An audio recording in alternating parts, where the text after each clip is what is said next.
Hello दोस्तों, स्वागत है आपका हमारे इस यूट्यूब चैनल पर। तो दोस्तों, आज मैंने वोटिंग कराई थी, जिसके तहत आपने जो है सबसे पहले जो राजस्व कर्मचारी जो पद है बिहार एसएससी में, उसके बारे में डिटेल जानने की आप लोगों ने ज़्यादा जो है मांग की है। तो चलिए उसी के ऊपर आज हम बात करते हैं दोस्तों।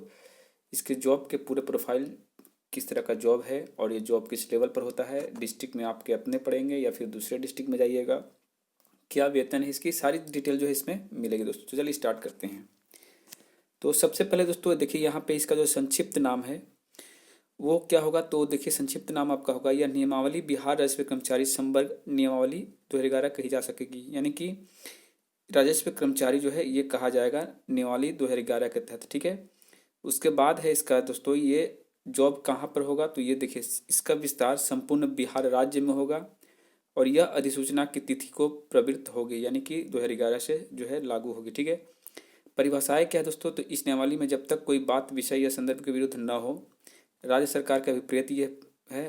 नियुक्ति प्राधिकार जो है इससे अभिप्रेत है और संवर्ग नियंत्री पदाधिकारी से अभिप्रेत है। तो ये कौन कौन से दोस्तों, ये बिहार राज्य सरकार से अभिप्रेत होगा, ये जिला समाहर्ता से होगा और भूमि सुधार विभाग से होगा दोस्तों। ठीक है। उसके बाद चौथा नंबर है विभाग से अभिप्रेत, यानी राजस्व एवं भूमि सुधार विभाग से अभिप्रेत है। आयोग की बात करें तो बिहार कर्मचारी चयन आयोग से अभिप्रेत है। ठीक है। जहाँ से आपको नियुक्ति मिलने वाली है वो है आपका बिहार कर्मचारी चयन आयोग। ठीक है।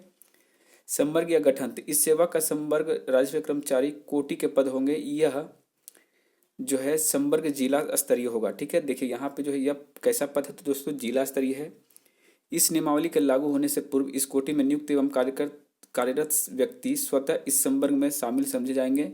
मंजूर किए गए बल की संख्या राज्य सरकार समय समय पर घटा बढ़ा सकेगी या पदों की भी संख्या जो है निलंबित संचरण के अधीन रखी जाएगी। तो ये आपके लिए इम्पोर्टेंट नहीं था।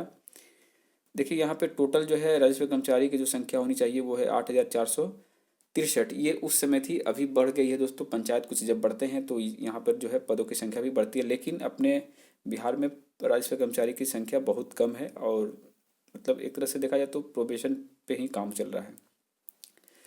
अब देखिए दोस्तों, उम्र सीमा क्या है। तो न्यूनतम 18 साल होना चाहिए, मैक्सिमम ये आयोग निर्धारित करती है। ठीक है। दूसरा है आरक्षण। तो इस संवर्ग में नियुक्ति में राज्य सरकार द्वारा समय पर अर्थात निर्धारित आरक्षण यानी रोस्टर जो है प्रावधान लागू होते रहते हैं। ठीक है। भर्ती कैसी होनी चाहिए। तो राजस्व कर्मचारी के पदों पर सीधी भर्ती आयोग द्वारा मैट्रिक स्तरीय प्रतियोगिता परीक्षा के लिए मानदंडों एवं प्रक्रिया का अनुपालन करते हुए आयोजित प्रतियोगिता परीक्षा के परीक्षा फल के आधार पर, अनुशंसा के आधार पर की जाएगी। तो दोस्तों ये मैट्रिक लेवल का था, लेकिन इसको जो है 2014 में क्या किया गया कि इसको इंटर पर ले लिया गया। ठीक है। और देखिए दोस्तों, यहाँ पे एक और बात है कि किसी भी मान्यता प्राप्त बोर्ड से क्या चाहिए, तो ओनली मैट्रिक या फिर उसके समकक्ष चाहिए। तो यानी इंटर या फिर आपका समकक्ष आपको दिखाना होगा। परिवीक्षा अवधि इसमें भी होती है दोस्तों। देखिए, मौलिक रिक्त पद के विरुद्ध नियुक्ति होने वाला प्रत्येक राजस्व कर्मचारी पद ग्रहण की तिथि से 2 वर्षों की अवधि के लिए परीक्षा पर रहेगा। यानी 2 वर्षों की जो प्रोबेशन पीरियड होती है दोस्तों, बिहार में मैक्सिमम जॉब में यही होता है। तो वो परीक्षा अवधि रहेगी। और दोस्तों परीक्षा अवधि क्या होता है तो मैं बता दूं दोस्तों, इसमें आपको एक तरह से मैंने सही ढंग से काम करने की जो है आपके अंदर की क्षमता है कि नहीं है, आप ज़्यादा अस्वस्थ तो नहीं होते हैं अपने कार्य के दौरान में, या फिर आप कहीं भ्रष्टाचार वाला काम तो नहीं करते, इस तरह का कुछ देखा जाता है दोस्तों। अगर सब कुछ ठीक रहा और संतोषजनक रहा तो आपको जो है परमानेंट ये जॉब मिल जाती है। तो मैक्सिमम लोगों को मिल ही जाती है, कि कोई नहीं है जो छटता है दोस्तों। ठीक है। और इसमें प्रशिक्षण भी होती है। प्रशिक्षण के बारे में बताया गया। देखिए, राजस्व कर्मचारी को प्रशिक्षण देने के संबंध में विभाग समय समय पर निर्णय लेने हेतु स्वतंत्र है और विभाग द्वारा लिए गए निर्णय के अनुरूप राजस्व कर्मचारी को प्रशिक्षण लेना भी अनिवार्य होता है। ठीक है। तो ये तो हो गया दोस्तों। अब देखिए यहाँ पर मैं बता दूँ, ये देखिएगा, इसको पढ़िए कि सेवा में संपुष्टि क्या है। तो परीक्षा पर नियुक्त राजस्व कर्मचारी परीक्षा अवधि समाप्त होने पर निम्नलिखित शर्तों के अधीन जो है सेवा में संपुष्टि का पात्रता प्राप्त होगा। देखिए, यदि विभाग कोई विभागीय परीक्षा विहित करता है तो उसमें उत्तीर्णता प्राप्त कर ली हो। ठीक है। यानी अगर कोई टेस्ट लेता है आपको आयोग, मान लीजिए समय समय पर जॉब के उपरांत भी, तो आपको वो टेस्ट पास करना होगा दोस्तों। और समय समय पर विहित प्रशिक्षण द्वारा जो है प्राप्त कर लिया गया हो और प्रशिक्षण के अंत में परीक्षा यदि आयोजित की गई हो तो उत्तीर्ण हो चुका हो। यानी कि मान लीजिए कोई आपको प्रैक्टिकली यानी कोई प्रशिक्षण दिया जा रहा है और अगर उसमें एक एग्ज़ाम लेता भी है तो उसमें भी आपको सफल होना सुनिश्चित करना पड़ेगा। ठीक है। तो यही सब था दोस्तों। और यहाँ पे नीचे देखिए, वेतन की बात करें तो आपको पता है उस समय के हिसाब से इसका वेतन जो है आपको 1900 ग्रेड पे, यानी कि 5200 से 20,000 200 का जो है पेमेंट मिलता है, लेकिन इसको ही बढ़ा दिया गया है दोस्तों, आपको टेंशन नहीं लेना है। मिनिमम लेवल 2 की तो वैकेंसी जरूर हो चुकी है ये, ठीक है। और आगे देखिए वरीयता की बात करिए तो इस संवर्ग के सदस्यों की वरीयता का निर्धारण जो है राज्य सरकार के सामान्य प्रशासन विभाग द्वारा समय समय पर नियत सिद्धांतों की प्रक्रिया के आधार पर होगा।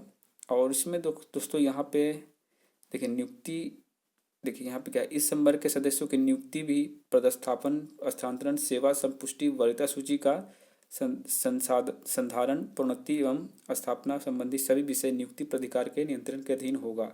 यानी जितने भी यहाँ पे आपको देखे बताएंगे दोस्तों, ये सारे जो है आपको नियुक्ति प्राधिकार के नियंत्रण के अधीन होता है दोस्तों, ठीक है।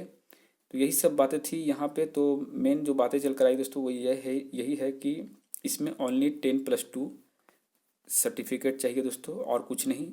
और जॉब हो जाने के बाद 2 साल का प्रोबेशन पीरियड होता है इसमें, मैंने 2 साल तक आपको कुछ नहीं करना है। ओनली देखा जाता है कि आपका रवैया सब कुछ ठीक ठाक है, काम करने का ढंग ठीक है, आप मतलब एक तरह से ईमानदारी के साथ काम कर रहे हैं तो आपको ये रखेगा, वरना आपको जो है ये निकाल भी सकती है। बस यही बताया गया और कुछ खास नहीं है।